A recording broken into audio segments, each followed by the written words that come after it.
We've reached this weird place in sports where we love talking about potential, right? What's going to happen in the future, almost more than we want to talk about the present.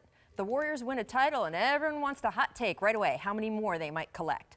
LeBron steps on the court in Cleveland for training camp and is met with a list of places he could go next season as a free agent. For years, Joel Embiid has been caught up in that same cycle more maybe than anyone else. Because of his injuries, the only image we had of him was really that future Embiid, right? What he might do eventually, one day, if he could stay on the court.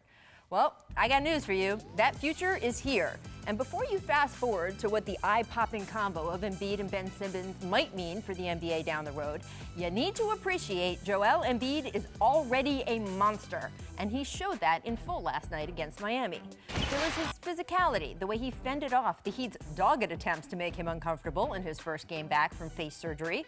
Embiid would note later, Heat players were intentionally trying to break his mask, but he said, quote, "Little do they know we have about 50 of them. It's going to take much more than that to get me out of this series." Indeed. Last night, Embiid only got better as the game wore on. Did you see the sequence in the fourth quarter? So this is where Miami was within 7. Embiid first hits this just beautiful turnaround fadeaway, banks it off the glass, just so nice. Then less than a minute later, the three-pointer that totally puts the game out of reach. Threes like that, 15 trips to the line. That's what helped Embiid rack up 23 points on just 11 shots. But honestly, as impressive as he was at that end of the floor, it's his defense that outright changes things for Philadelphia. The Heat were 5 of 10 at the rim when Joel was not on the floor last night. They were 1 of 7 when he was. And keep in mind that with Embiid patrolling down low, the rest of the Sixers can be so much more disruptive defensively. Philadelphia forced 15 turnovers last night. 10 of them were steals. Now, after the game, we got Embiid's trademark bravado, which should not be underestimated either. In a 10-minute stretch on the podium, he promised, quote, "I'm going to be a nightmare." There's also, quote, "I like blowing teams out," and, quote, "I feel like I'm the best defensive player in the league." But my favorite was this exchange he had with our own Ramona Shelburne. A couple days ago, you put, there was one Instagram post where you had, like, you guys playing against this team, against the Heat, and then there was playing against Boston, and then there was playing against the Cavs. There was one against the Warriors. Was that like a prediction or something, or is that like the path? What was that about? Oh, I don't know. It was just the only pictures that I had in my phone, so I just had to go with that. Yeah, totally. Those were just the only pictures he had in his phone, guys. Or, you know, the exact route through the playoff bracket that Joel thinks his Sixers will take on the way to winning the title this year. I guess like everyone else, even Joel Embiid can't stop himself from spinning the story forward and trying to predict what will happen in the future.